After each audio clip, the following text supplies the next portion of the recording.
in a town where whispers roam. A wolf-turned man found a place called home. Sunlight streams through the window panes, a cozy bookstore where magic reigns. Pages turn with every heart's desire, filling the air with tales that inspire. By day it's quiet, the world feels still,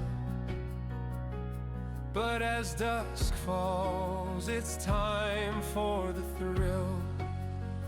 When the sun goes down and the stars ignite, the wolf among us comes alive at night.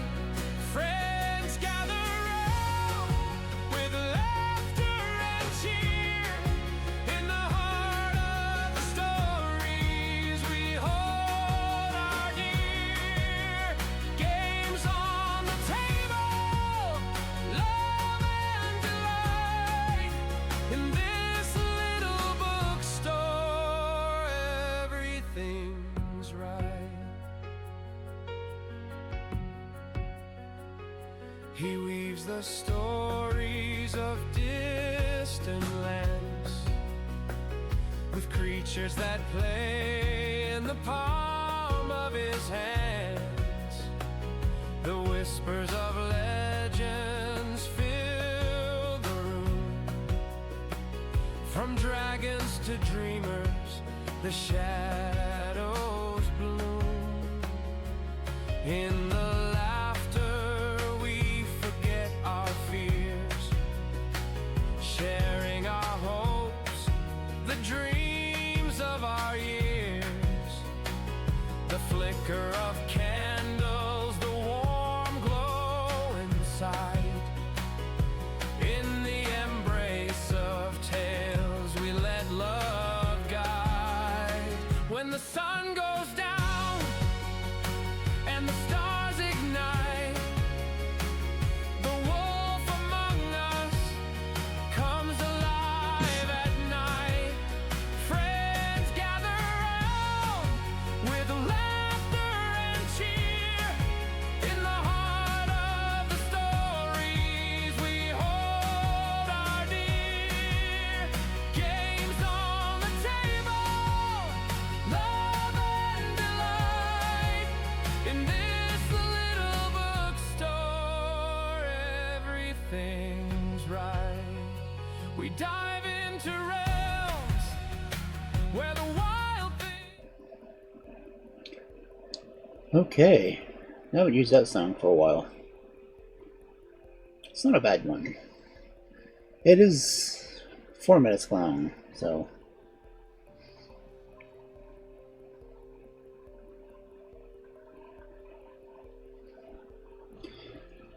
Let me see if I can get the Duolingo thing off of.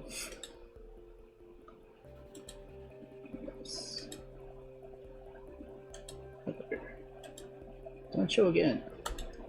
Okay.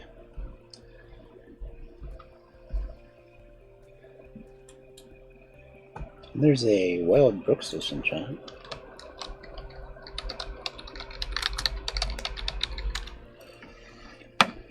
And welcome in, Doc, and thank you for lurking.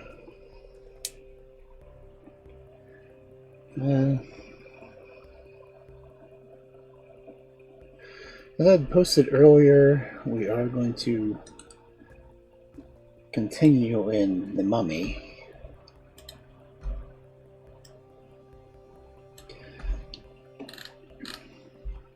Trying to see how many times I can stop hearing myself from echoing. As I've got it open on the browser, so I'm hearing my own audio. Okay, much better without the echoes. But anyway, for those who haven't been here for the other ones, this book was written about decade after Frankenstein. And this one actually uses electricity to reanimate a dead body. So I think Universal just kind of got their switches flipped. But one of the things that's really interesting about the story is it was written in 1827, but the story takes place in 2126. So this is a late Victorian version of the future, which has been pretty interesting. And they've decided that if they could find a perfectly preserved body and connect it to a galvanic battery, they could jumpstart the nervous system and bring the body back to life. Not far from the truth, honestly. Because now we, have the machines that you can put on your chest and essentially jumpstart you with it. And that's kind of what they did. Not, exactly. The mummy was laying with a metal chest plate, and they hooked the battery up to that. And that shocked him and caused the general chaos that resurrected him. And, well, the mummy fled, stole their hot air balloon. Well, air balloon, since it didn't use hot air, it actually used, if I'm guessing, probably hydrogen gas.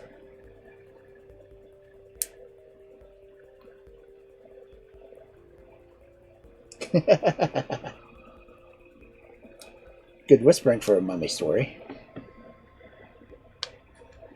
Hey, Lavinia. How you doing?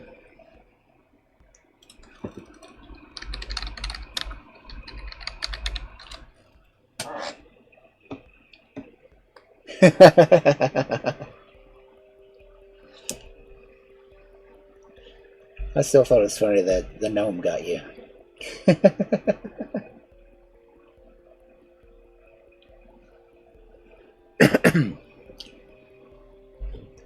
But thank you for the alert.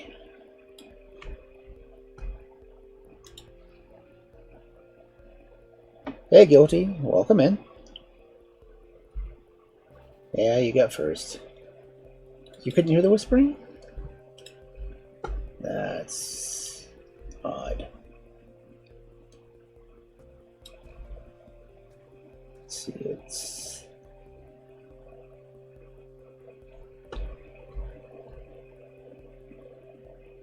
Guilty got a delayed werewolf owl. That play?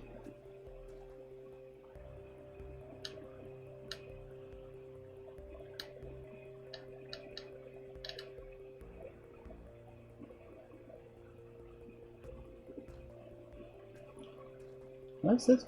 Blurp is on, says sound alerts is on.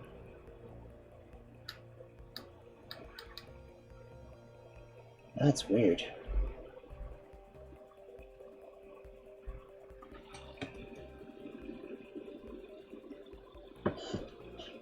That's possible, because it is whispers. Loud whispers to me, but... Let's see what it is.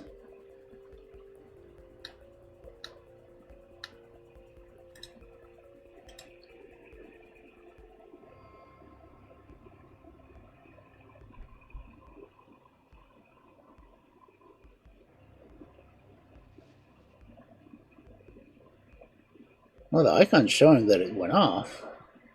It pops up above the door.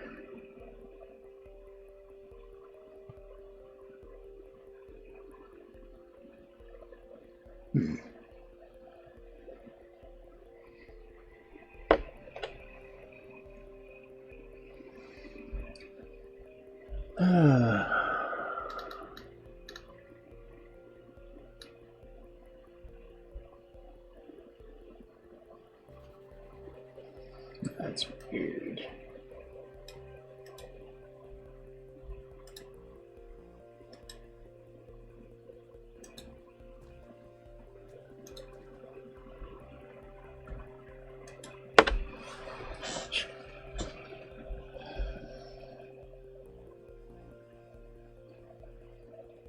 The blurb is usually pretty good.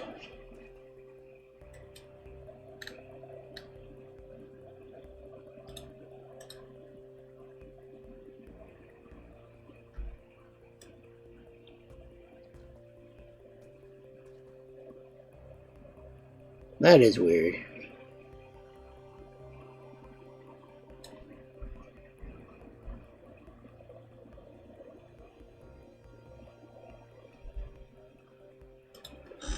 Check with them real quick.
That's weird.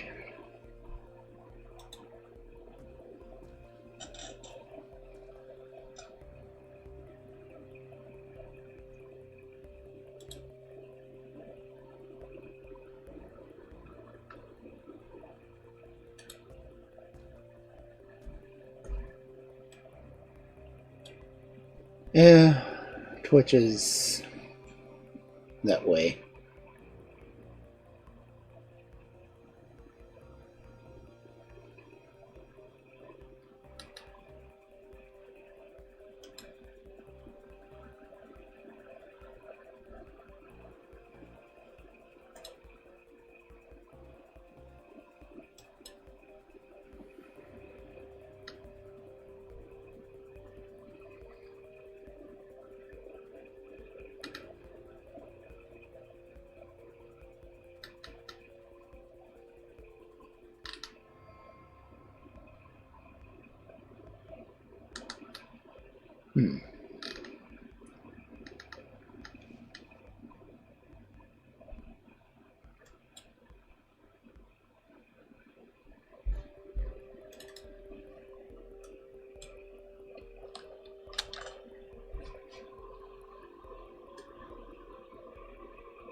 It does look like they changed their URL settings for blurb.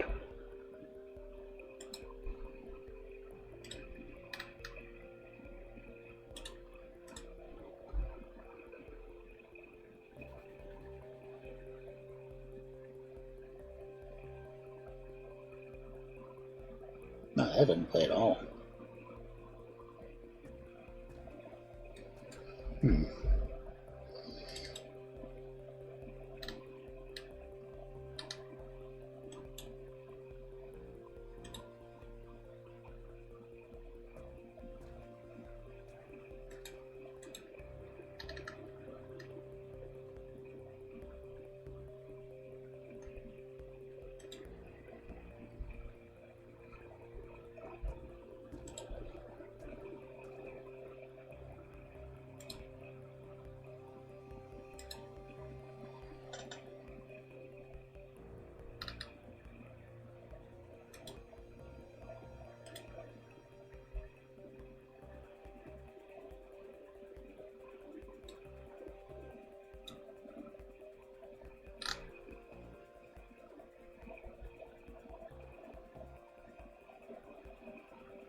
What the hell?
I didn't do either.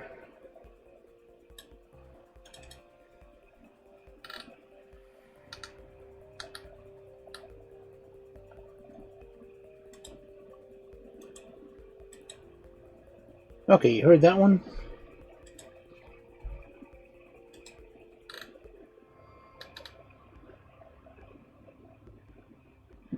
Okay, yeah.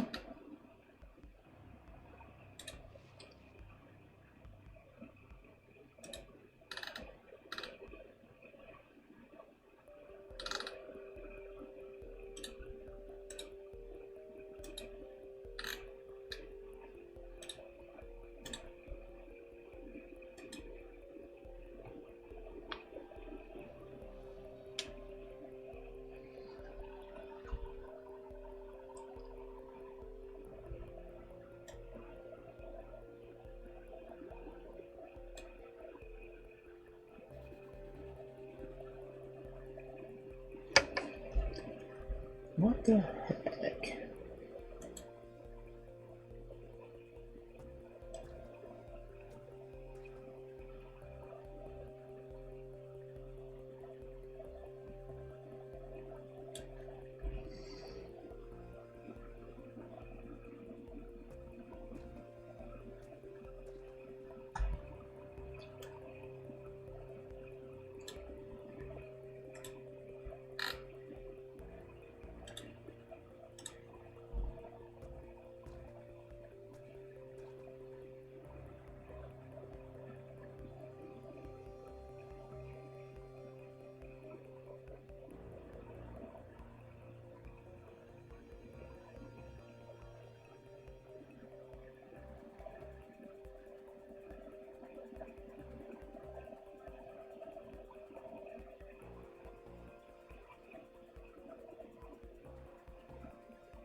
Okay, that's...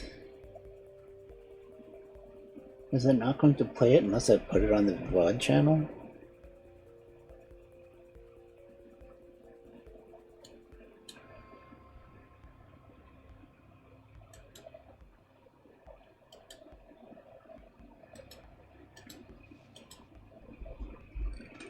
That's the only thing I can think of, because I took it off of channel 1 and left it on channel 2 and it's not audible anymore.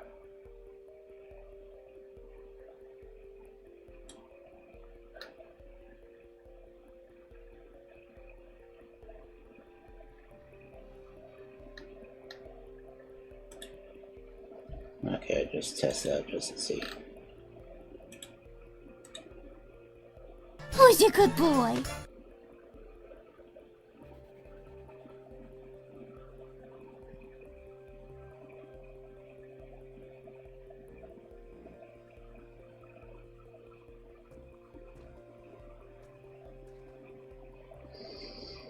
Okay, so once it's on channel 1, that doesn't do me any good.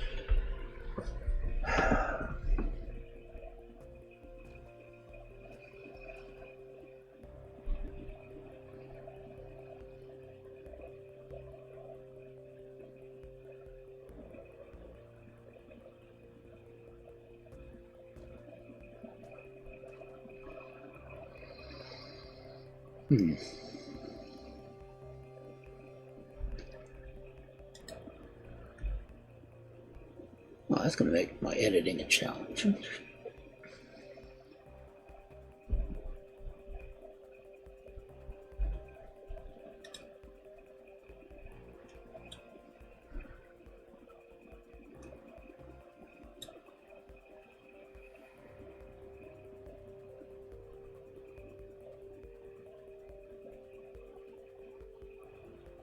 Oh, I guess I can do it. I just have to do more editing afterwards.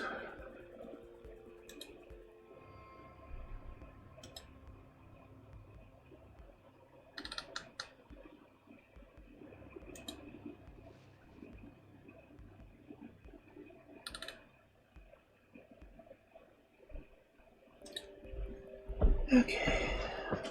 Now, guess I'll get up to the reading screen.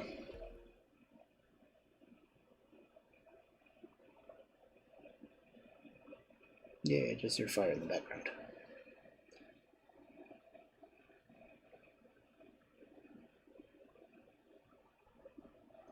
I don't think I can hear the fire. Can anyone else?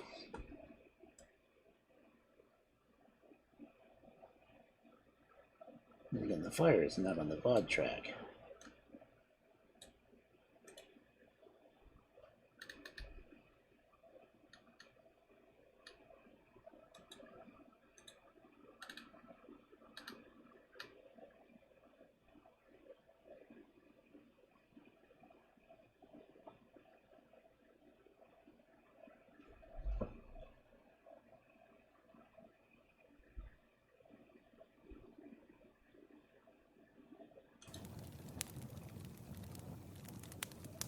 Can hear the fire now.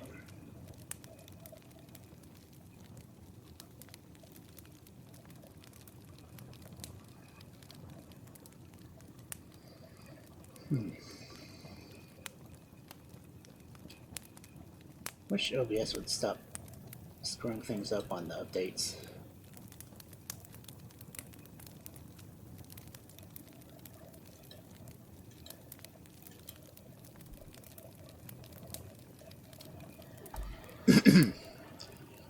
Anyway.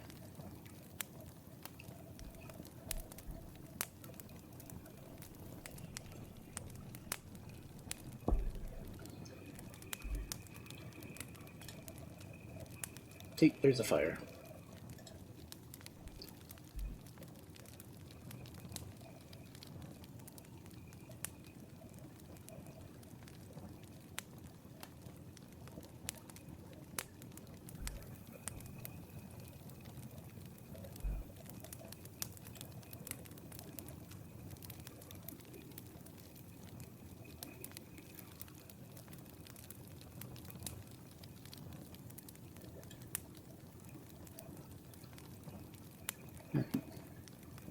What I'm seeing on my screen from the stream is really delayed after the chat.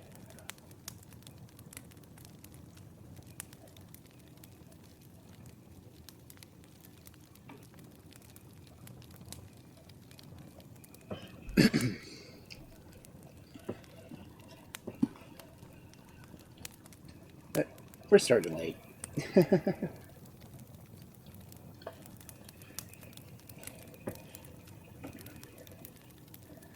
So, chapter 12 of a book with 32 chapters. I usually only be doing 2 or 3 chapters reading night, so might take me a while. Still not as long as when it took me to do Dracula.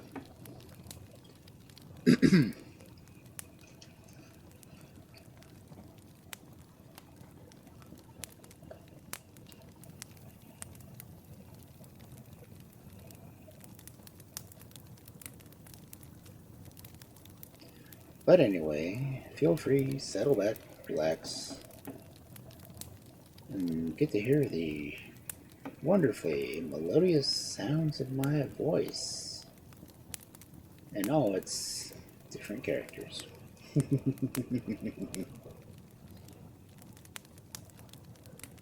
Ugh, it's been a couple weeks since I read this, so I have to remember what the voices were. Okay.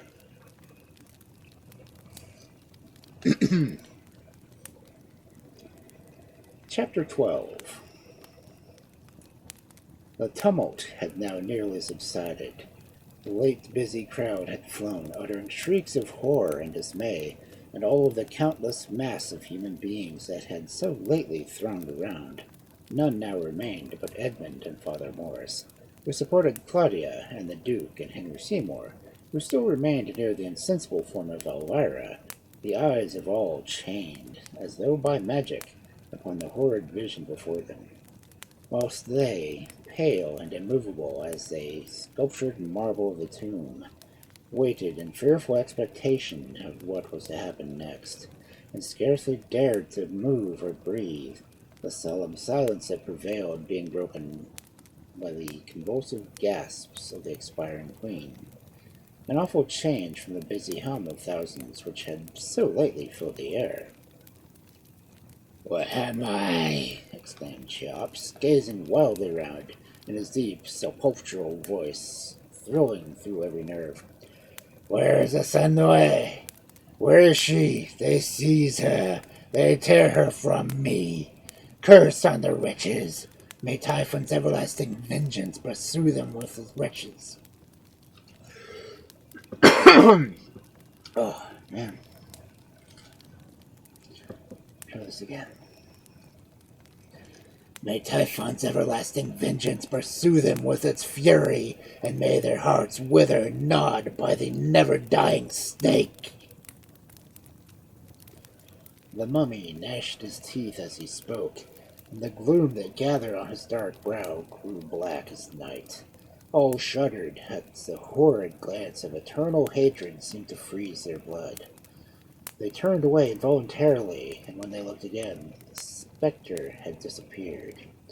The shattered remains of the balloon lay before them, for happening to cross London just at the moment of the greatest confusion, it had become entangled in the crowd, and, notwithstanding the strong material of which it was composed, had been rent asunder in the scuffle, and had fallen with its fearful occupier to the ground. "Good God!" cried Father Morris after a short pause. "What a horrid vision! What can it mean?" "It seemed an Egyptian mummy," said Edmund, shuddering, "and it spoke that language, but what can have resuscitated it? What human power can have recalled to life a being so longly immured in this silent tomb?" "Perhaps the vehicle he came in may contain something to explain this mystery," said Henry Seymour. At this moment several persons ran past, screaming in terror, and exclaiming that they had seen a demon. When the confusion excited, these trembling fugitives had little subsided. A few of the courtiers began to take their appearance, and return to their posts near the queen. But all were pale, and they started at every sound, seeming ready, at the least alarm, to take flight again as expeditiously as before. Claudia still lay insensible, her chest heaving in deep convulsive sobs for breath, alone betraying signs of life. But her fate no longer excited the deep, overwhelming interest it had done before. Whispers of wonder and superstitious horror mingled with the hopes and fears inspired by her danger, and her removal to the palace was almost regarded with indifference, so completely were the minds of men occupied by the strange spectacle they had so lately witnessed. Everyone, indeed, neither thought nor spoke of anything but the mummy, and 1,000 rumors, each more extravagant than the last, spread from mouth to mouth respecting it. Men stood in groups whispering to each other, and scarcely daring to stir without a companion, nay, even then, creeping from place to place, looking cautiously round and starting at every noise, as though they feared the awful visitor was returned. Whilst the sages of the country gravely shook their heads and declared that what had taken place was evidently a visitation from heaven, in punishment of the sins of mankind. An indefinable presentiment of evil hung over the spirits of all. Gloom and deed spread through every class of society. All dreaded they knew not what, and all shrunk with horror from the thought of supernatural agency. There is an invisible feeling implanted by nature in the mind of man which makes him shudder with disgust at anything that invades her laws. The body of the queen being removed, attended by her physicians and the ladies of her household, the rest of the assembled courtiers gathered round the balloon, and examinations of terror and surprise broke from their lips when they discovered it to be the same which Edric and Dr. Edwarfin had so short a time before taken on their departure to Egypt. The whole truth now seemed to flash upon them. "Dot, how would it be?" said Lord Smayersworth. "You know I told you, Lord Gustavus, that in my opinion it was an expedition that could possibly never go any good. But you were in different belief." "My lord," returned Lord Gustavus solemnly, "thinking as I think, as I am convinced every one who hears me must think, or at least ought to think, it is my deliberate opinion that the expedition of my youthful friend and his learned tutor was both admirably planned and well concocted, and that it had failed in its ulterior object. It has been solely owing to some of the unforeseen events which sometimes do occur even in the best regulated arrangements, and which it is utterly impossible for any human ability entirety to ward off and avert." "Edward's balloon! Impossible!" cried Sir Ambrose, rushing forward to ascertain the fact, and forgetting all his anger against his son, for his anxiety of his fate. "Yes, yes," he continued, looking at some of the things as they were drawn forth and exhibited by different persons in the crowd. "Those are Edric boots. That was his desk. Oh, my son, what has become of him?" Many sympathized with the unfortunate father, and more eagerly questioned each other so as to the probable meaning of what they saw. No one, however, could give any explanation, and all was confusion and dismay.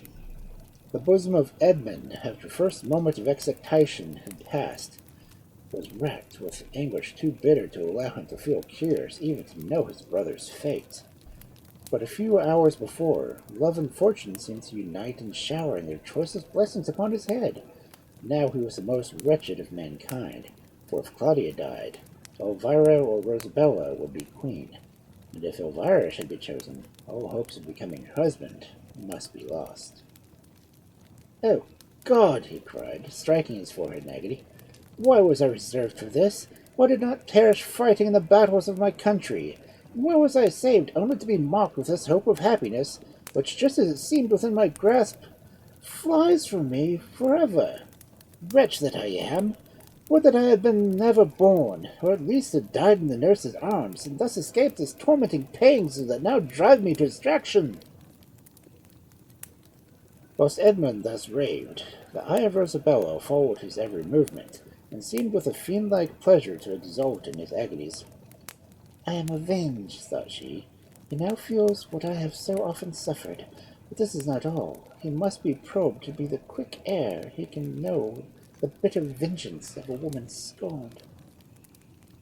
Whilst these violent emotions were convulsing the bosoms of all around, the old duke knelt by the side of Elvira, gazing upon her with the most intense anxiety. Her gentle and feminine nature has been overpowered at seeing the blood of Claudia, and she lay still insensible, looking more exquisitely lovely than fancy can conceive. The beauty of Elvira was almost the most soft and feminine description. Long silken eyelashes shaded her dark hazel eyes, and gave them an expression more voluptuous than brilliant, whilst nothing could exceed the delicacy of her complexion or the beauty of her full rosy lips. The figure of Elvira might not have served as a model of a courageous heroine, but it would have suited admirably as an honorary. As lovely as she always was, and she had perhaps never looked more so than at this moment, as the returning blood softly retinted her cheeks, and her eyes gradually unclosed.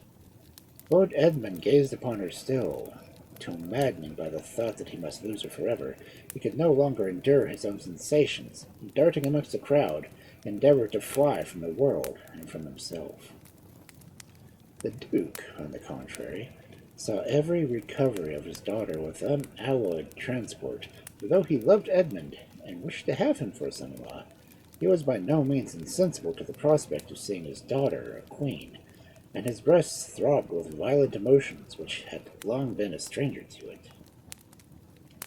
In the meantime, the mummy had stalked solemnly through the city, urged more by instinct than design, the mists that still clung over him, making him seem like one wandering in a dream. Yet still he advanced, his path like that of a destroyed angel, spreading consternation as he went, and all he met flying horror-stricken from his sight. Many, however, when the monster had passed, crept softly back to gaze after him, and amongst this number was Mrs. Montagu, in whose breast curiosity the vice of low minds reigned predominant.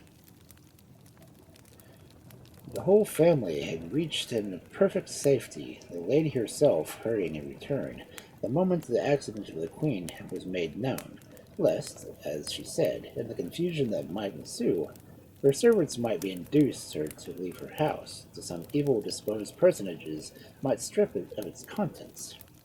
Urged by this prudent move, Mrs. Montagu had hastened home, finding all safe, as just was to retire to rearrange her disordered dress, and one of the servants rushed into the room with an account of fearful spirits that had been seen in the Strand, whose mysterious appearance, coupled with a singular accident that had happened to the Queen, seemed to portend some dreadful calamity that was about to fall upon the whole country.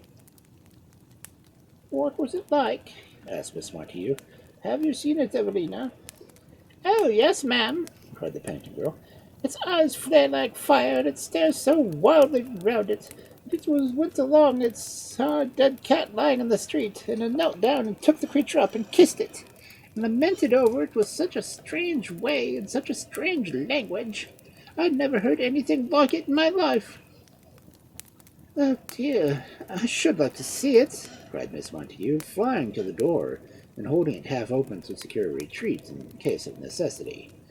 Just as she reached the street, however, fate, as though willing to gratify his curiosity, occasioned the mummy to turn back, and with that kind of half-pleasure, half-pain, with which good people of England sometimes delight to gaze upon any horrible thing, Mrs. Montagu continued to look at it, rapidly approaching her dwelling, till, as it reached the door, to her infinite horror, it stalked towards it. Awe-struck and trembling, Mrs. Montagu retreated. The mummy followed her. He stretched out his hand to her. She shrunk back aghast from his touch. "Lead on!" cried he with a voice of thunder. Mrs. Montagu could bear no more, and she fled screaming to the parlor, where her husband was already lost in some of his beloved calculations. Absent as Mr. Montagu generally was, however, he was roused by this unexpected intrusion, and the blood ran chilly through his veins as he saw the tall, majestic figure of Cheops stride across the apartment. His athletic stature, his dark, swarthy complexion, and his strongly marked features aided to the fearful luster of his piercing eyes, and gave to his figure, swathed in yet was the vestments of the grave, a supernatural grandeur that thrilled to every nerve of Mr. Montagu's frame, and he shrunk back with horror as his fearful guest stalked past him. Cheops saw his terror, and smiled in proud disdain as he threw himself upon the couch, and placed near a window looking upon the garden, which, as we have stated before, shelved down to the river.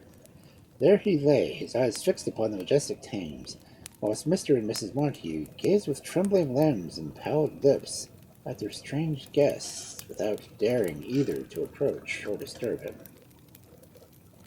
"Thus I have watched the Nile," said Cheops, his awful voice sounding as from the tomb, "whilst the gentle rising waters have gradually swelled into the flood which was to pour joy and plenty over the land. And thus, too, I have lain gazing upon its streams, when the purpose of all boundless nature having been fulfilled, it has sunk back, slowly retiring to its natural bed. But oh, how different were the feelings that then throbbed in my breast to the corroding fire that now consumes me. Oh, Osiris, what horrid thoughts flash through my brain. They come like overwhelming floods, pouring from heaven to the great deep, sweeping all before them in one mighty ruin. Oh, Arsinoe, by the rights of Typhon, there's madness in the thought. Then, springing from the couch, his eyes glared with yet fiercer brilliancy as he flashed them around, whilst Mr. and Mrs. Montagu, terrified beyond the power of expression, flew towards the door, eyeing the motions of their dangerous guest with a feeling of unspeakable horror. The storm of passions in his breast of Cheops, however, though tremendous, seemed soon allayed, for ere many moments had elapsed, he sank upon the couch in a kind of lethargy, which, if it were not slumber, seemed to at least cease to imply the temporary cessation from pain. "Thank God," whispered Mr. Montagu, as he motioned to the wife to creep out of the apartment. She tremblingly obeyed, and the moment she thought herself in safety, she threw herself upon her knees and thanked God with more fervor than she had ever done before in her whole life, whilst the servants, who were all assembled in the anteroom, crowded around her, trembling, and with pallid cheeks and white lips, clustering together like bees swarming around their queen. "Oh, madam, madam," cried Angelina in a whisper, "what will become of us? A serious moisture transudes in every pore in my body from the chillness of death, and the very hair erects itself with horror upon my head." "And my heart throbs with such violence," said Cecilia, "that the whole arterial system seems to rage." "It is evidently an Egyptian mummy," observed Mr. Montagu, as he seldom spoke. Every word he uttered was listened to as an oracle. "Its language and its dress bespeak its origins. But by what strange event has it been resuscitated?" In this moment, a sharp knock at the door made the terrified servants all spring closer together, clinging to each other in the agony of nervous horror, and not one daring to approach the door. The knocking and ringing, however, at length became so violent as to even rouse Mr. Montagu to give his clamorous intruders entrance. It was Father Morris and Sir Ambrose. "Oh, my dear brother," cried the latter, panting for his breath, "have you heard the news? The strangest vision has appeared, and the Queen is certainly dying. Everyone says it's a demon." "What, the mummy?" asked Sir Montagu. "Have you heard of it, then?" said Sir Ambrose eagerly. "It's now in my house," cried Mrs. Montagu. "In the house!" repeated her brother-in-law, while Father Morris, who had looked pale and exhausted when he entered, became even paler, looking scarcely able to support himself. "To arms!" cried Cheops from the inner room. "The Palia are upon us, cowards that we are. The enemy is at our gates." Screaming and scarcely knowing where they went, the terrified servants tumbled over each other in the hastiness of their retreat, huddling themselves together in a heap, yet keeping their eyes fixed upon the door from which they expected the spectre to appear, as though charmed by the fascination of a rattlesnake. A low crash now produced a fresh scream. Then all was still. After a long pause, which seemed an endless duration, Father Morris, evidently with dreadful effort, roused himself and advanced. "Death itself is not so horrid as the suspense," he said, as he resolutely threw open the door to the room, which now contained the mummy, and entered it. It was empty, but the broken framework of the window seemed to point out the manner the awful visitor had made his exit. It was with infinite difficulty that Mrs. Montagu could be persuaded to return to the room, and when she did, the remainder of the day was passed by her and every inhabitant of her mansion in fear and trembling. When they spoke, it was in whispers, and when they moved, they crept along with stealthily noiseless steps, as though they feared the echo of their own footsteps. The eyes of all fixed timidly upon the broken window through which this fearful stranger had disappeared. Slowly and heavily the hours rolled on, till the time appointed for dinner arrived. The servants, as they served the meal, looking timidly around instead of regarding the dishes they handled with care. The family scarcely dared to eat, and only speaking in whispers, whilst they started at every moment, fancying the wild eyes of Cheops once again glazing upon them, The deep, hollow voice again rang out in their ears, and their own tones sounded strangely hoarse and unnatural. Nothing, however, had terrified Mrs. Montagu so much as the laugh of Cheops. Strange, wild, and unearthly, it seemed to ring in her ears like the yell of a demon, whilst if anything that happened chanced to recall the appalling sound, her limbs shook in every joint, her teeth chattered in her head, terror blanched her lips and her cheeks into a ghastly paleness, and she seemed every instant at the point of rising from her seat and flying shrieking from the room. In the meantime, the sensations of these extraordinary events had created amongst the people were indescribable. Strange rumors and contradictory reports were circulated, and the most incredible stories invented of all that had passed. The minds of men became bewildered. They knew not what to credit nor what to think. The gloomy presentiment that hung over them. They seemed to feel some fearful change was at hand, but scarcely knew what to hope or what to fear. Business was at a stand. People indeed gathered together in the shops, but it was only to whisper secretly to each other strange, mysterious stories of the late marvelous events which they dared not breathe in public. The extremes of ignorance and civilization tend alike to produce credulity, and the wildest and most improbable stories were as greedily swallowed by the most enlightened people in the world as it could have been even by a horde of uncultivated barbarians. The family of Mr. Montagu retired early to rest at the close of the eventful day we have been speaking of, hoping to lose the sleep of remembrance of the harassing events that they had so lately witnessed. Lord Edmund had returned soon to the disappearance after the mummy, but he had locked himself in his chamber and had refused to see anyone, his mind being much too agitated for him to endure the common forms of society. All was soon quiet throughout the mansion. It was midnight when a tall figure, wrapped in a large cloak, appeared, slowly gliding with cat-like steps through the garden of Mr. Montagu. It cautiously avoided the light, and crept along the shadiest walks and thickest alleys, carefully shrouding itself from observation, and endeavoring, by availing itself to the shelter of the trees, the better to conceal its movements. It had already stated in the garden that Mrs. Montagu was only separated from that of the Duke by a terrace very little used. The door, indeed, leading to it from Mr. Montagu's premises, had been so long closed up as to be nearly forgotten, and yet it was towards this unfrequented spot that the mysterious figure directed its course. The long-neglected door slowly opened. A stream of light it emitted was obscured by a moment by a passing shade, and then all seemed dark, silent, and mysterious as before. "It certainly went that way," said a voice, as precisely which belonged to Abelard. "It was a great deal tangible material form. I saw its shadow intercept the light when the door was opened, and it passed through."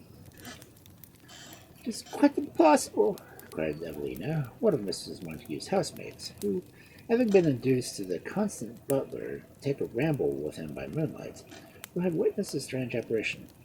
"You must be mistaken, Mr. Abelard, for the door has not opened this age. It is even nailed up, as you may see yourself to examine it." "It is very strange," said Abelard, after he had tried the door and found it immovable.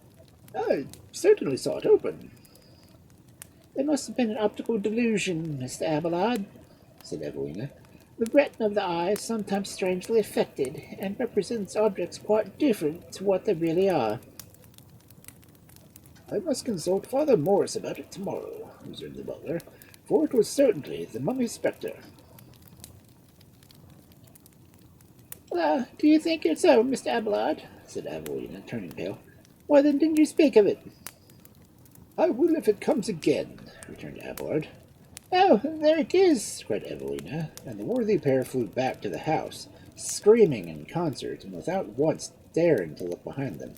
Scarcely, however, had the last echo of their footsteps died away to the ear, when the figure emerged through the recess for which it had lain concealed, and again crept slowly towards the door leading to the garden of the Duke. "Hist, Marianne!" he cried, pausing for a reply, but that was it. "Marianne!" replied, still louder. Fools, dolts, idiots, continued he, stamping violently, as he still found his cauldron no avail. They've kept me so long with their cursed foe that she is gone. Eternal misery haunt them in their perfidious babbling. By heaven, if they had not come since climbed the wall, I had been lost. But hark, she comes. The door now slowly opened, and a female figure holding a light appeared. How is she? Cried the stranger. Better, returned the female. That it is past the power of man to kill her, resumed the first, and rushing wildly past her, he buried himself in the deepest recesses of the grove.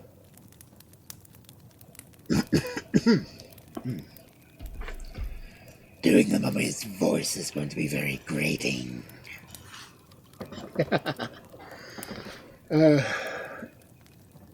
Ads are supposed to start in like 8 minutes, so I don't really want to get into the next chapter until after the ads. So we will play them a little early, I guess. So I will see you in a bit.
Okay, it claims the ads are over.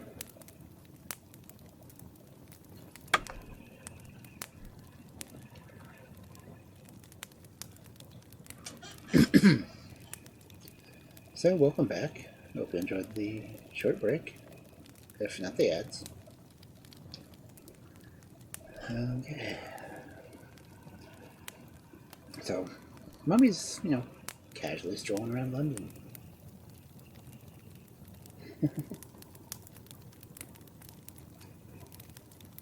Makes me wonder if they can actually understand what he's saying. Because I wouldn't think so. He's speaking fairly ancient Egyptian, and they're speaking supposedly modern English. Huh.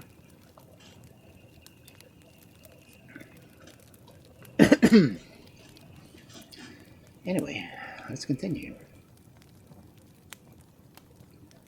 Chapter 13.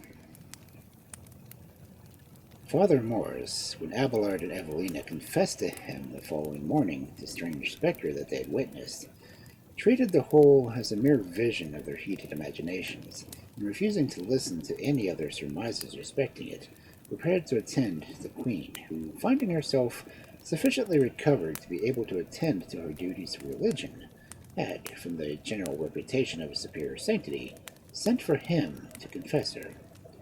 Her Majesty, indeed, seemed rapidly improving, and the hopes of Edmund reviving with her health. He passed every hour he could abstract from the duties of his station at the feet of his adored Elvira, his love for whom seemed increased by the imminence of her danger which he had just escaped, of losing her forever.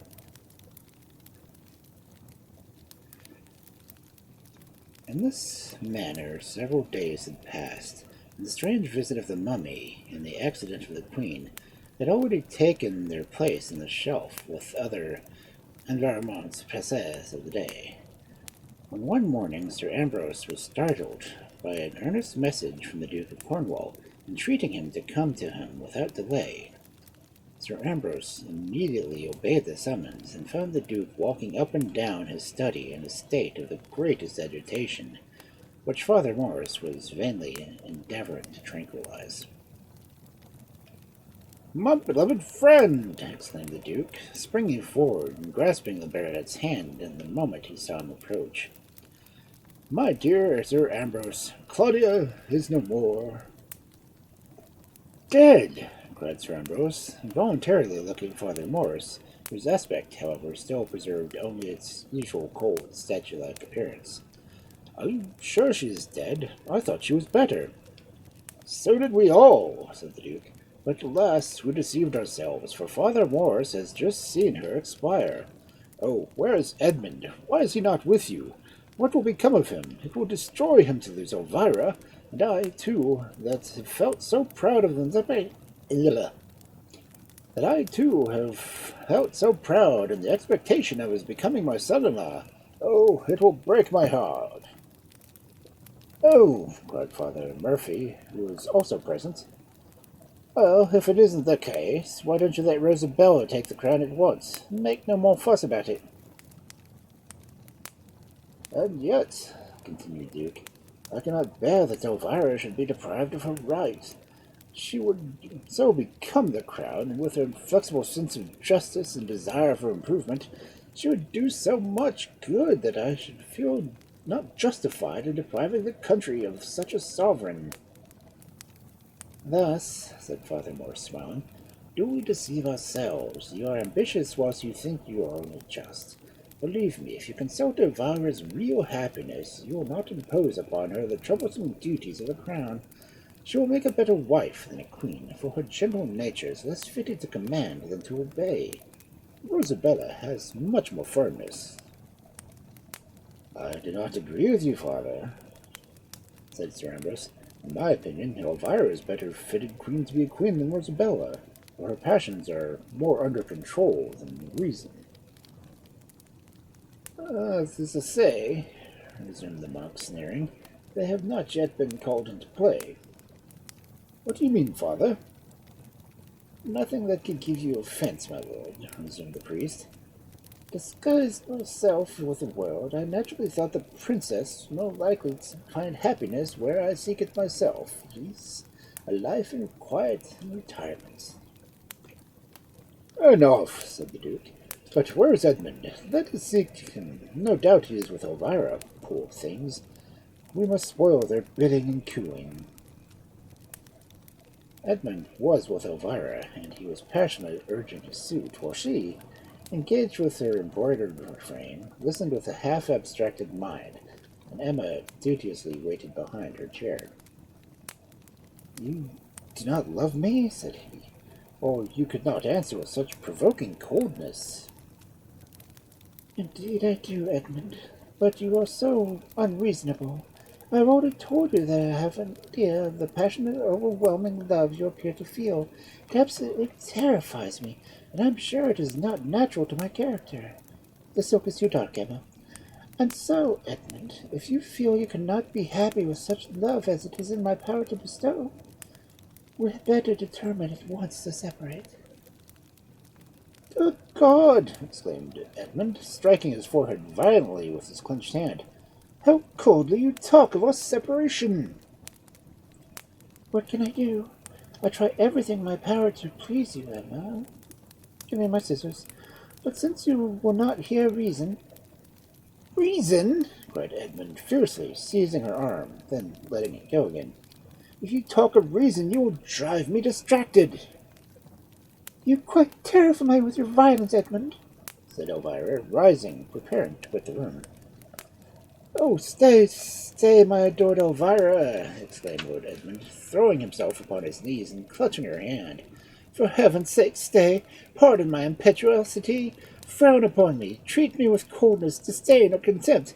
But do not leave me!" "I do not know what you wish. I have repeatedly told you that I am ready to become your wife whenever our parents think fit, and that I will do everything in my power to make you happy. Do you call that coldness?" "I do. Freezing, insulting coldness. Oh, Elvira, I'd rather see you spurn me, hear you declare you hated me, and know what you doomed me to destruction, than hear you speak of our marriage in that calm, unvaried tone." "How unreasonable you are!" she said, Elvira. "Hear him, Emma. Is he not a singular being? And if I do find it difficult to speak to him now, what must I suspect when I become his wife?" "Tormenting girl!" exclaimed Edmund. "You know your power but too well." "What ridiculous creatures these lords of creation are!" said Elvira, playfully holding out her hand to Edmund, though she still affected her address Emma. "I don't think any of them know what they would have, and I believe the only way to manage them is to make oneself perfectly disagreeable." Thank you for the hydrate.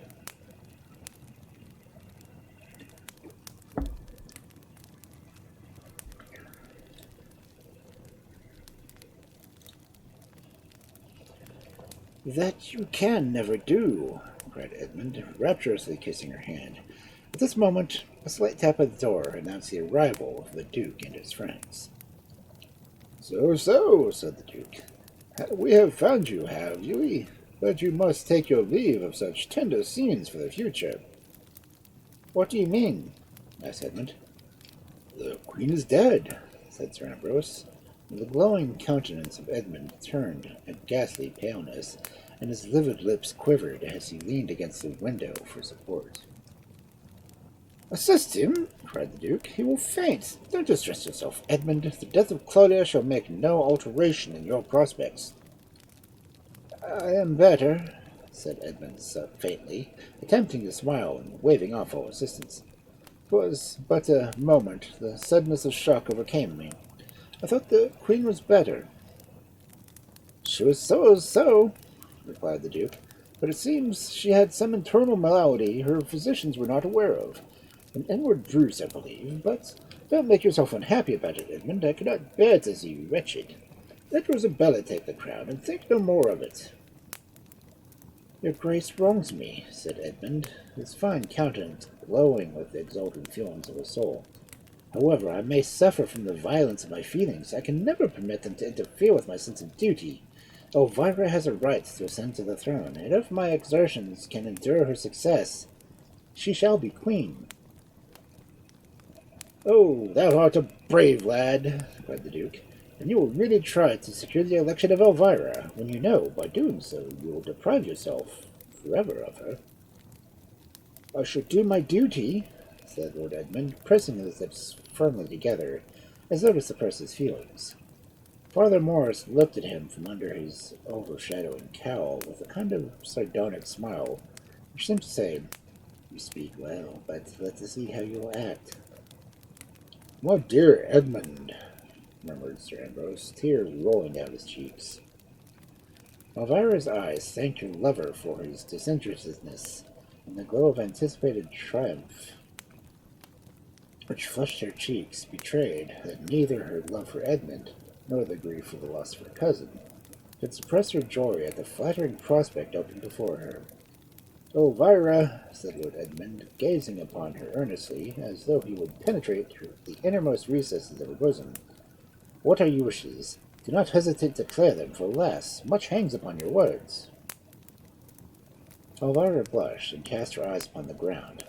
However, Lord Edmund comprehended but too well the meaning of her silence, and he sighed deeply. "It is enough," said he, in a mournful tone. "Then the die is cast." He paused a few moments, whilst his friends, though they all looked at him with the deepest consternation, respected his emotions too much to venture to interrupt it. Then, rousing himself, he hastily brushed a tear from his eye and exclaimed, "How weak is human nature! I know my duty, and I will perform it. But yet, oh, Elvira!" "Compose yourself, my beloved Edmund," said his father. "Tomorrow you will be more calm." "Oh, talk not of tomorrow," cried Edmund. "Today is the season for action. Keep the death of Claudia concealed a few hours, if possible. I will be in the meantime assembling my friends. I know the army is devoted to me. The Council of State will be chosen to direct the kingdom during the interim. I must be one of its members. Some weeks must elapse before the election can take place, I think." "3 months is the time fixed," said the Duke.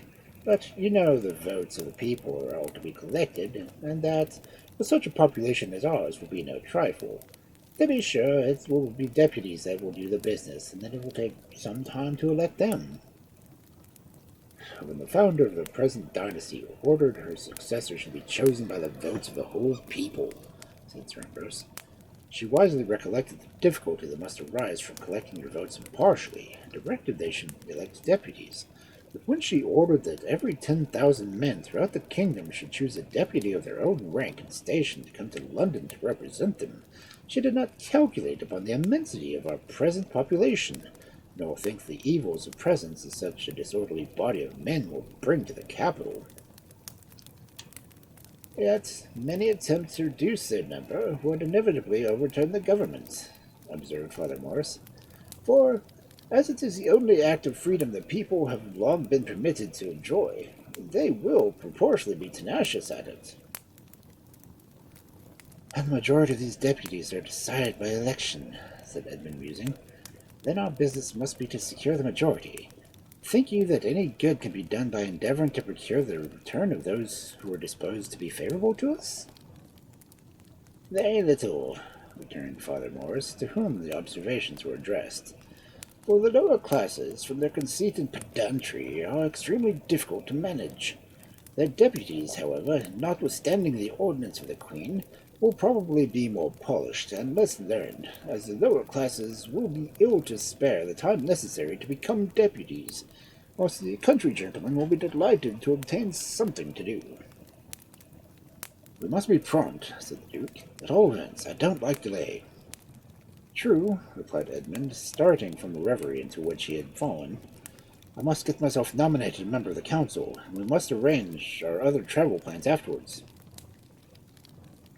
The party had now separated, and Elvira, left alone with her companion, indulged in dreams of her future grandeur.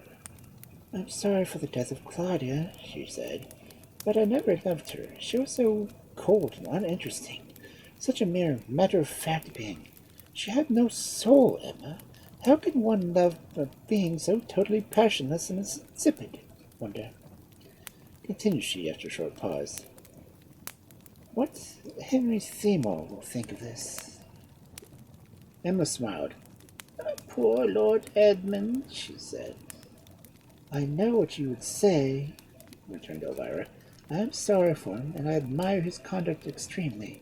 There is really something very noble about him.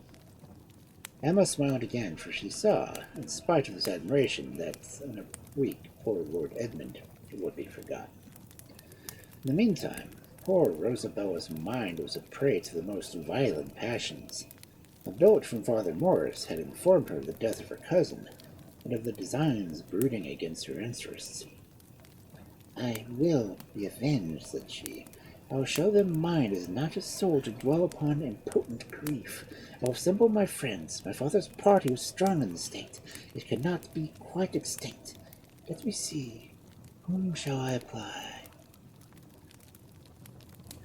Oh, Lords Noodle and Doodle, both of ancient families, were both devoted to your father, and were under great obligations to him when they were young, observed Marianne. But they are such fools, said Rosabella. They are well connected, returned her confidant, and power does not always attend upon talent. True, and as they are so weak, I may guide them as I will. Do not reply upon that. Folly is generally obstinate, and though there may be hopes of convincing a man of sense, fools will always have their own way. How, then, are they to be dealt with? By letting them fancy they direct, when in fact they are directed to apply to Lords Noodle and Doodle, as though for advice more than assistance. Consult them how you ought to act, and suggest advantages that will arise from your possessing the throne so artfully, that they may fancy what you say dictates of their own mind. And then, if they advise any course, they will in some measure pledge themselves to support you if you pursue it. I do not doubt obtaining your sanction, and that of Lord Gustavus de Montfort, but I wish I could also obtain the countenance of Dr. Hartman, for he has many friends, and some talents, said Rosabella, and I own I do not feel satisfied to trust myself entirely in the hands of any of the others. Talk of liberty and public spirit, replied Marianne. Promise the redress of grievances and a radical reform of all evils, and you may secure Dr. Hartman. Yet he is not a fool, nay, he is even shrewd, penetrating and preserving. But his lunatics are generally mad only upon one subject, so even men of sense are generally some prevailing folly, and his is that of being thought of importance of state. Indeed, in my opinion, there are very few human beings that may not make subservient to our views, and if we have but penetration enough to discover their weak sides, and art enough to avail ourselves of the discovery, the world is very much obliged to you for your high opinion you have of it, returned Rosabella. However, I like your advice, and will pursue it. But do you think Father Morris will approve? Oh, I will answer for him, interrupted Marianne. I will then write to each of the three lords, continued Rosabella, and appoint a time and place for an interview with each. I must attend to the doctor afterwards. Beware, said Marianne.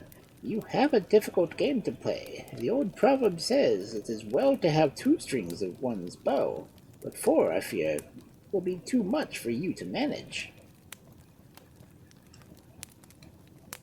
Fear me not, cried the mistress. Impetuous as I generally am, I can be cautious when I see the occasion. In pursuance of her resolution, Rosabella wrote to the nobleman whose assistance she wished to secure, and receiving favourable answers, the hour of 12 that night was fixed upon for a secret meeting between Lord Gustavus and herself upon the subject. The utmost secrecy was requisite, as Rosabella knew the fiery temper of her uncle, and felt confident that if he discovered her plans before they were ripe for execution, his vengeance would know no bounds. She wished, therefore, to ascertain her strength privately, and as she was aware a fruitless struggle would only involve her ruin, she resolved not to betray her intentions till there appeared at least a fair prospect of success. For this reason, when the Duke informed her of the death of the Queen, She affected only the surprise she might naturally be supposed to feel at the suddenness of the events, and appear absorbed in grief for the loss of her cousin, without seeming even to think of the consequences likely to ensue to herself. In short, she acted her part so well that the Duke was completely deceived, and when he returned to Sir Ambrose after his conference with her, he exclaimed, "We had no occasion to allow ourselves or give ourselves so much trouble. I don't believe Rosabella even thinks about the throne, and I'm sure she doesn't care a straw whether she has it or not. I'm even confident from what I've seen tonight that I have only to express my wishes in favor of Elvira to have her resign all pretensions immediately." Sir Ambrose smiled and shook his head incredulously, and the Duke was provoked, for, like all weak, obstinate men, he was extremely tenacious of the infallibility of his judgment. "Why do you shake your head?" he said. "Do you disbelieve my assertion?" "I do not disbelieve your assertion. I only doubt your penetration." "And why do you doubt that?" "Because I know Rosabella." "Then you think her indifference affected?" "I think it too great to be real. Moderation is not by any means a characteristic of Rosabella. She is ever in extremes, and when she appears otherwise, depend upon it that she is only acting a part, and she has some end in view that she hopes to gain by it." "Well, let her be as sly as she will. She cannot deceive me. I'll watch her. I'll defy her to think, walk, look, or speak, without my knowing of it. And if I find she nourishes even the thought of a revival in Elvira, she shall quit my house immediately. I will encourage no vipers." Sir Ambrose smiled inwardly at the mistaken confidence of his friend in his own judgment. Thinking it useless, however, to irritate him by farther opposition, he endeavored to turn the conversation upon another subject. "It is strange," he said, "how frequently I have been thinking of that mummy. If there is no deception in the business, it is a perfect miracle." "And what deception can that be?" returned the Duke peevishly. "You think yourself so very wise that you know so much better than other people, only because you are always suspecting something wrong. Now, for my part, I think, as poor Dr. Entwerfen used to say, incredulity is often as much the offspring of folly as credulity." "I wonder what has become of the doctor and Edric. For, ill as Edric behaved, he is still my son, and I own I should like to know where he is." "Oh, I don't think you have the least occasion in the world to trouble yourself about him. Depend upon it, he and his mad friend, Dr. Entwerfen, are rambling about Egypt, and are happier now than they ever were before their lives." "If you are right," said Sir Ambrose, "and they are now in Egypt, as they have lost their balloon, they may be even in want of necessities." "And it is very right they should be so," replied the Duke. "What business had they to go away?" The hours of this eventful day rolled on heavily with Rosabella. The important consequences of the struggle she was about to engage in forcibly impressed her mind. Ruin must inevitably ensue if she failed, and even if she succeeded, her path seemed strewed with thorns. The natural anxiety and the intrigue she was about to be involved in also hung about her. Though haughty and vindictive, Rosabella was not naturally deceitful. Indeed, the very violence and impetuosity of her passions rendered it difficult for her to appear otherwise than she really was. The secret intercourse, however, which, through the intervention of Marianne, she had long maintained with Father Morris, had somewhat practised her in concealment, but it was still repugnant to her nature. She was now anxiously expecting a visit from the Reverend Father, and as he was generally remarkably punctual in his appointments, his non-appearance filled her with a sensation of dread. There was a presentiment of evil that crept over her, that she tried in vain to overcome. "It is long past the hour the father mentioned," said Marianne, after a long pause, during which she had been listening with the utmost attention to every sound. "I cannot imagine the cause of his absence. Surely our plans have not been discovered." And as she spoke, her blanched cheeks and livid lips betrayed a deep interest she took in his fate.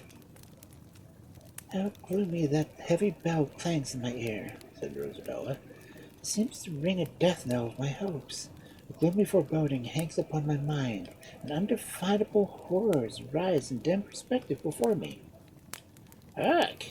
Cried Marianne, her sense of hearing sharpened by anxiety. He comes! Yes, yes, he comes, added she. After a short pause, and in a few seconds, Rosabella heard the father's well-known step.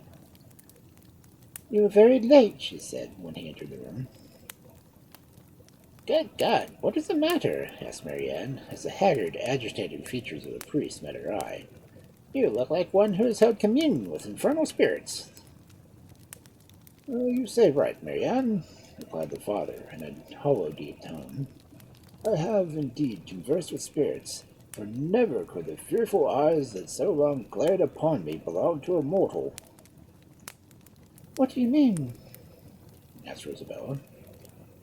I have seen the mummy again, the fearful spectre of the tomb. I have even conversed with him, and he lives and breathes, nay, even reasons, thinks, and speaks like a human being.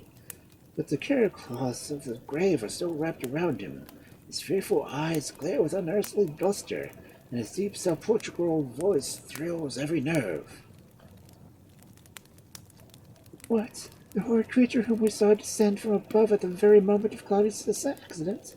Heaven grant no horrible consequences may ensue from so awful an invasion of the general laws of nature, said Rosabella. I am certain it's no deception, asked Marianne. Deception, returned the priest. Even I trembled, Marianne, when I gazed upon the countenance of that terrible thing, and read there the traces of fierce and ungoverned passions, wild and destructive in their course as a raging whirlwind. Even I dreaded the influence he might exert upon our destinies, and shuddered at the thought of such a creature's being released from the fetters of the tomb, and sent back with a destroying spirit upon the earth. The eternal gloom that hangs upon his brow, even to bespeak a fallen angel, for such is the deadly hate that must have animated the rebellious spirits when expelled from heaven. His look is terrific, and my blood froze in my veins at his horrid laugh, which seemed to ring in my ears like the mockery of fiends when they have involved a human being inextricably in their toils. It may be a fiend, murmured Marianne in a low whisper. At this moment, the clock struck 12. Rosabella started at the sound. Lord Gustavus will expect me, she cried. Go then, replied the priest, with Marianne. I will follow presently. With trembling limbs, beating heart, and all the trepidation which the consciousness of guilt cannot fail to give the finest mind, Rosabella and Marianne proceeded to the terrace, where they found Lord Gustavus waiting to receive them. You may think it strange, my lord, said the agitated princess as she advanced, leaving her confidence at the gate which led from the garden, that I should desire this meeting. By no means, said Lord Gustavus condescendingly. Indeed, I have already some conversation with the emissary of yours, and that has led me into your views, and I find your ideas upon several important subjects are so clear, so just, so sensible, and so accordant with my own, that I feel disposed to become your partisan, even before you utter a syllable. And who is this emissary? Asked Rosabella, unable to account for a reception of so unexpectedly gracious, and alarmed that she feared a premature exposure of her plans. Father Morris, replied Sir Gustavus, alarmed in his turn lest he should have unguarded and committed himself. He told me he was an agent of yours, and even introduced me to...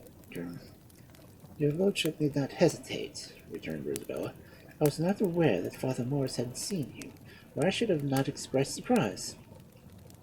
I have been induced, then, said Lord Gustavus, to bring with me two friends of mine, Lord Mayworth and Dr. Hardman. They are fully convinced of the justice of your ideas respecting entrenchment and reform, and they think your plans of curtailing the expenditure by throwing all the power of the state into the hands of a few trustworthy individuals, upon whom you may thoroughly rely, such as them or myself, for instance, most excellent. Poor Rosabella was here completely puzzled, as she had not the slightest idea what plan Lord Gustavus could possibly be alluding to, nor indeed was it probable she should, it being entirely the offspring of the brain of Father Morris, invented by him solely for the purpose of winning the noble lords, to whom he had confided it over her party. Rosabella was naturally quick and possessing the abundance that was very unexplainable, but very well-known well-known faculty designated tact. She instantly divided the motive that had induced Father Morris to attribute this scheme to her, and determined to avoid, if possible, betraying her ignorance. Lord Maysworth and Dr. Hartman, who had remained a little distance, and whom the agitation of Rosabella had prevented her before seeing, now advanced, and having been presented to the princess, the former assured her of his devotion to her cause. I admire your ideas exceedingly, said he, and particularly your intention of removing Lord Edmund from the command of the army and placing an older, more experienced person at its stead. Lord Edmund? Cried Rosabella, thrown off her guard by the sudden mention of the name. Father Morris told me so, resumed Sir Mayworth in surprise. And he told you truly, interrupted Rosabella. Father Morris is worthy of all the confidence I can repose to him. In fact, he knows my inmost thoughts, but I was not aware that he had seen you. A conversation now ensued, in the course of which Lord Maysworth detailed with admirable minuteness a variety of subjects calling for reform. Rosabella did not understand half he said, for his calculations bewildered her, and her mind, accustomed to soar with the eagle flight of genius, and take the oceans with a glance, could scarcely condescend to listen to the petty articles of economy and expenditure, to which it seemed principally his object to draw her attention. She assented, however, to all he said, and having let him speak as long as he liked, without showing symptoms of weariness, and having luckily said yes and no in the right places, he departed quite enchanted, and completely gained over to her party, declaring her to be, without exception, one of the most sensible young women he had ever conversed with in his life. To this Lord Gustavus and Dr. Hardman assented, as she had appeared also to acquiesce in all they had said. The noble lords and learned doctor departed, perfectly satisfied. Scarcely were they gone when Father Morris appeared. My dear father, exclaimed Rosabella, enraptured at the result of the interview, congratulate me. Lord Maysworth, Dr. Hardman, and Lord Gustavus are our own. I rejoice sincerely, my child, returned the priest, for heaven knows I feel a great deal of interest in your welfare as my own. But what did they say? Let's hear if your hopes are well-founded. At first their expectations were rather of a negative nature, for they told me rather that the party existed against my rival than for myself. They say the Duke has many enemies, and from his obstinate and conceited deposition, they said also that my father had many friends. And do they exist no longer, then, that you lay such emphasis on the word had? Asked Father Morris bitterly. They exist, but it seems my father had been so unfortunate as to lose their friendship, returned Rosabella. Lord Gustavus even alluded to some crime which he said he had committed. Crime? Did he dare to call it crime? He did indeed, and it is not possible to describe the torture that rent my bosom as he spoke. I always knew my father had been unfortunate, but I never before even suspected him of having been guilty. Nor was he guilty, girl. None but fools and idiots dare breathe such an accusation against his name. 10,000 blessings on you for relieving my mind from the agony of believing him unworthy of my love. I am perfectly satisfied by your assurance, and, methinks, would fain know his history. Rosabella, you never knew your father. You were but 3 years old when circumstances occurred that urged him to commit a deed of desperation. Seek not to inquire further, and endeavor, since misfortune has thrown a shade over your father's name, to redeem it by the luster of your own. As an obscure individual, whatever might be my will, power would be wanting.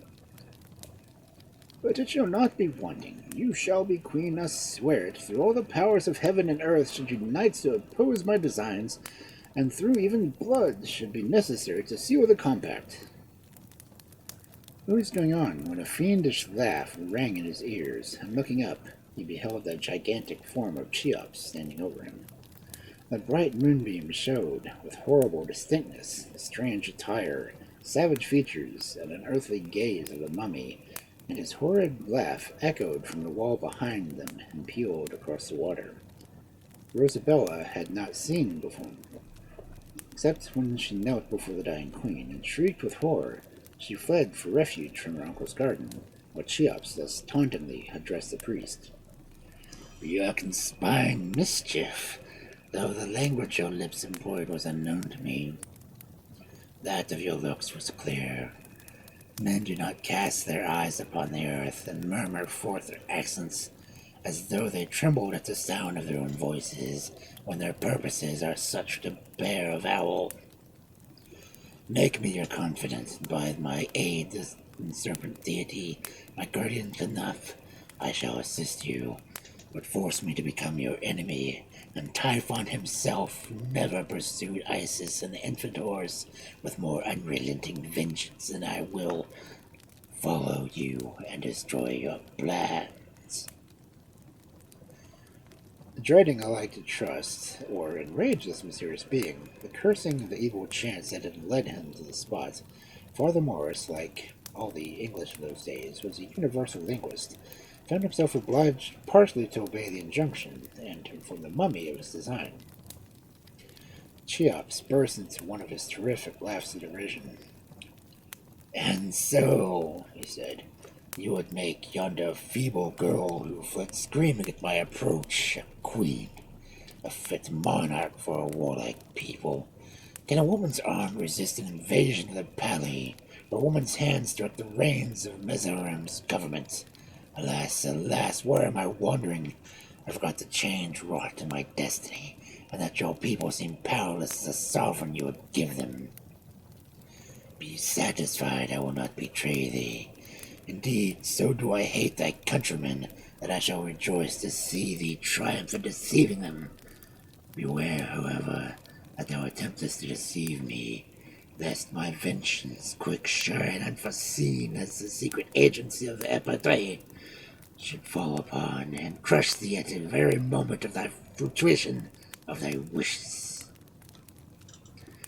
Fearing, whilst he hated the mysterious being thus strangely thrust into his innermost secrets, Father Morris promised obedience, and the mummy retreated within the walls of Mrs. Montagu's garden, ere he left the priest. However, he held out his hand to him. Give me your hand, he said, and let us seal our combat. Father Morris shuddered and obeyed, for the words of the mummy recalled those he had just employed. And then this fearful apparition broke in upon him, and brought with him the train of thoughts he would now willingly have shaken off. He did not dare, however, to refuse, and reluctantly held out his hand. The mummy seized it with an iron grasp. An icy chill seemed to creep from his hand to Father Morris's heart as he burst into one of his demon-like laughs, left him. Father Morris, unable to shake off the horror that oppressed him, for he felt as though he had entered into a pact with a fiend, stood gazing at the supernatural appearance of Cheops as he stalked across the terrace. His gaunt figure, rendered more awful by the grave clothes about it, was magnified in the moonbeams, which seemed to increase rather to mitigate the unearthly ugliness of the apparition which shone upon him. The priest was fixed in a terrible trance.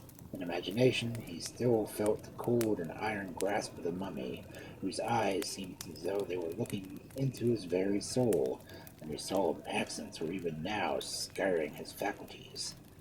At length, however, Father Morris recovered something of self-possession, and fled from the spot, he scarcely knew in what direction, under the fear, in every turning, of again encountering the dreaded mummy.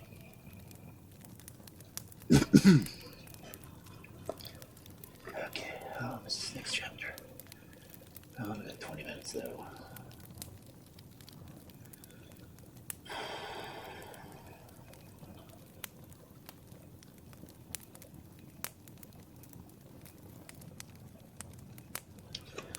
is it?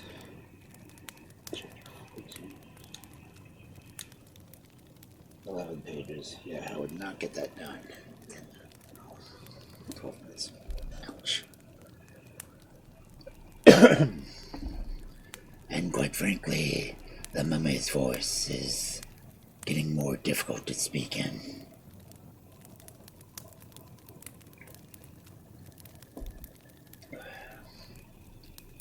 Yeah.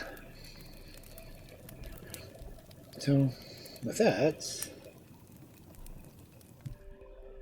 let's see if I can find someone to raid.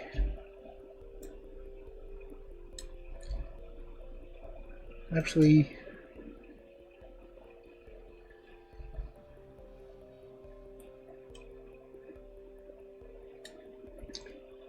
I think I know who I'm going to raid. As much as I would like to raid Dusk, I like doing reading streams on these nights. And there's someone else reading classic horror. So,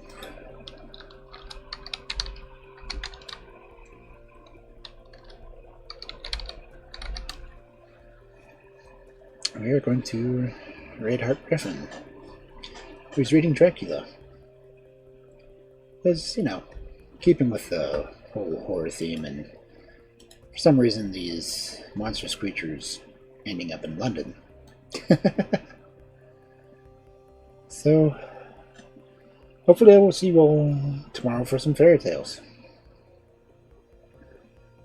So, have a good night.